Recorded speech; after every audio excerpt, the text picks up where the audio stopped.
Hi, my name is Chess. Today, I wanted to address the concept of difficulty in video games. When people discuss difficulty, the language that is typically used implies it's a one-dimensional thing. We have easy, normal, and hard games. And on some platforms, there's also a value judgment attached to which difficulty you pick. Before I go into the different types of difficulty, I wanted to make a couple of points. First, difficulty is common in games, but not required. We can prove that with an example of games that don't need skill, such as games of chance like slots, social games like Farmville, idle games like Cookie Clicker, or simulation games like Power Wash Simulator. Second, more difficult is not necessarily better. Imagine a first-person shooter where the enemies can see in every direction, have instant reaction times, and never miss a single shot. Or a 10-hour-long platformer where spikes are nearly invisible and all jumps must be accurate to the pixel and millisecond or you instantly fail and restart the whole game. These games are incredibly difficult, and yet would not be incredibly good.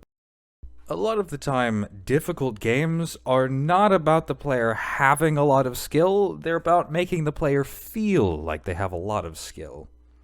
Finally, there is a principle in psychology that when we're first denied a reward and then later receive it, there's a much larger dopamine response than if we were just given the reward immediately. Thus, we feel like the reward is much better. This would explain why it feels good to beat difficult games, because it feels much better to win after struggling and failing for a while. It might also explain why people confuse things like RNG and grinding for difficulty, because they all involve delaying winning or getting a reward, and thus feel similar at the end.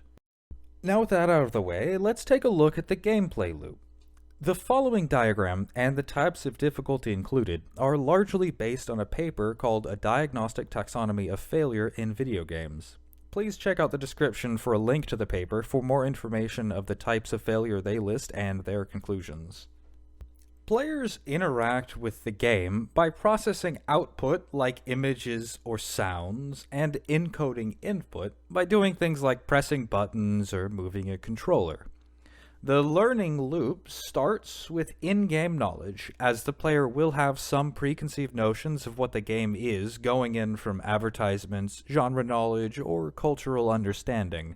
They discover mechanics and learn more about the game, come up with a goal, form a plan to reach that goal, execute that goal using what they understand about the inputs, and the cycle continues. Each of these stages in the learning loop can have their own forms of difficulty. I will be breaking these down by describing what they are, giving some examples of intentional use, more frustrating unintentional use, and accidental usage that might be considered unfair or broken. When in-game knowledge is intended to be part of the game's difficulty, it relates to learning about hidden dangers, shortcuts, codes, and information like the effects of potions or crafting recipes. Specifically, the difficulty relates to how important this knowledge is for success, how frequently it comes up, and how much players are required to know. When it's not intended difficulty, it might present as not knowing about a tool required for dealing with an enemy, denial of information that is critical to progress, or required prerequisite knowledge that has nothing to do with the genre. Unfair difficulty in this case would be inconsistent rules or no logic, or rules and logic arbitrarily hidden from the player. When discovering mechanics is intended to be part of the game's difficulty, it is influenced by how many verbs are available in the game, and how complicated interacting systems are, and how intuitive the mechanics are. When it's not supposed to be part of the game, it might look like not knowing how the lock and key systems work and getting blocked by one. Unfair difficulty in this case would be taking away required tools or abilities, or enemies following different rules than the player. When intended, difficulty related to setting goals could be having a large number of possible win conditions, or having many options for what to do next in an open-world game. Unintended difficulty might look like a player not knowing what they can or should do next in a game that has a linear quest line, or confusing quest texts that don't get recorded anywhere permanently. Unfair difficulty would be something like deceptive goals where implied win conditions are different from what are actually checked, and challenges that are entirely or arbitrarily unwinnable.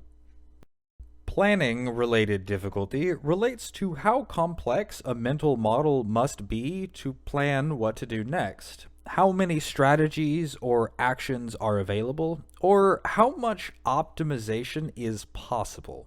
Unintended difficulty would look like not being allowed to plan due to time or action constraints, or players not knowing they are supposed to hit an impassable wall, causing wasted attempts to get around it.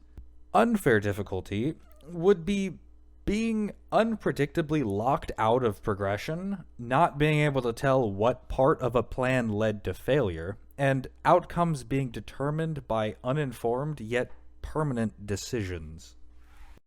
Difficulty relating to execution, when intended, looks like the speed, precision, and sustained accuracy needed for input, requiring dexterity, rhythm, and snap decisions. When not intended, it might be how easy it is to misclick in a game about planning, or there being a large number of ways to make costly mistakes. Unfair difficulty would be arbitrarily robbing the player of control, games that do not respect the user's input. Hi, I'd like to interrupt the video to talk about our sponsors. Today's video sponsor is redacted due to being a psychological hazard. Wow. Okay. Don't worry about finding them, because they will find you. Well, good luck with that. Now, I would like to discuss some things that I don't believe are legitimate forms of difficulty, but are often conflated with difficulty. Decoding output relates to understanding the game state, or processing video or audio output. This could be the point of a game like Where's Waldo, but often is a communication or UX failure. You might see something like changing camera angle unexpectedly, text being too small to read, color blindness interfering with reading the screen, or not understanding the language in the game. Another example, relating to punishment, would be unpredictable and unexpected challenges that punish the player severely for failing them, or not telegraphing attacks appropriately to the player. Encoding input relates to how hard it is to determine what inputs are valid, or know what buttons to use.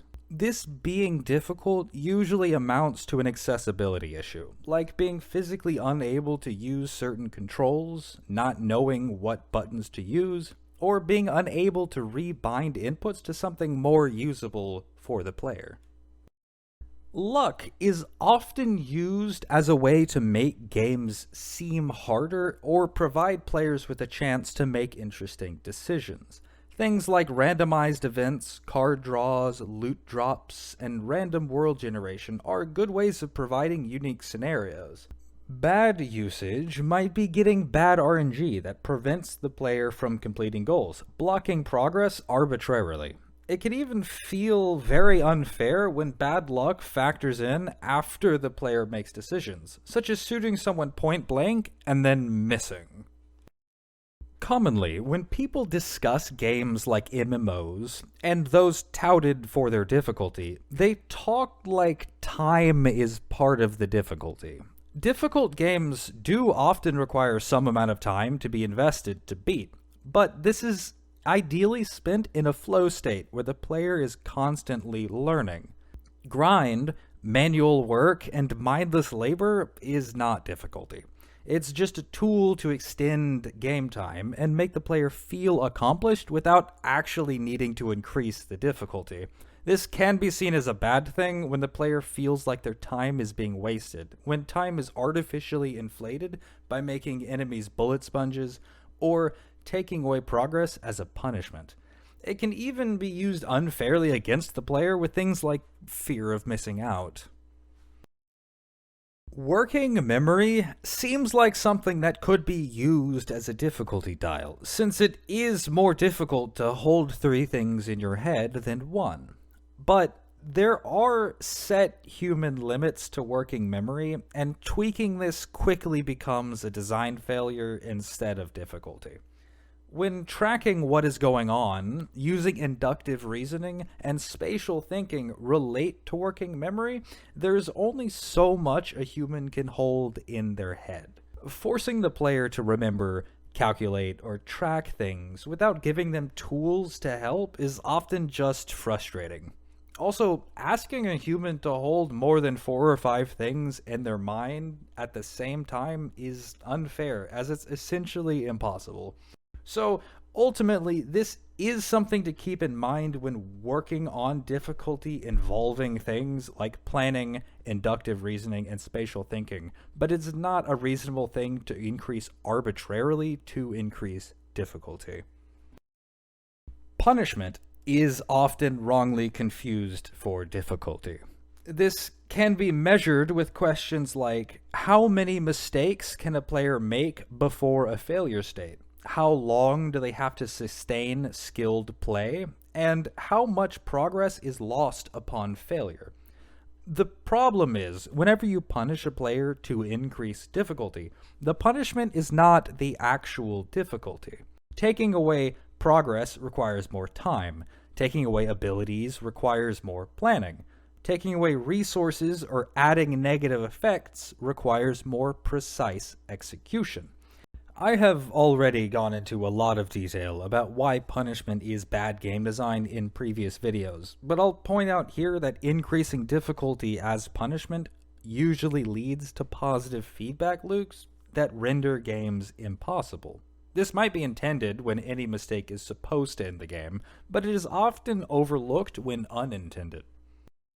Finally, I'm including psychological difficulty as not legitimate difficulty despite the name.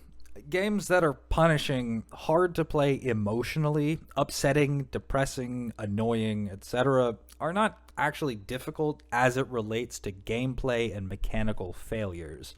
Being upsetting is not difficult, it's just upsetting.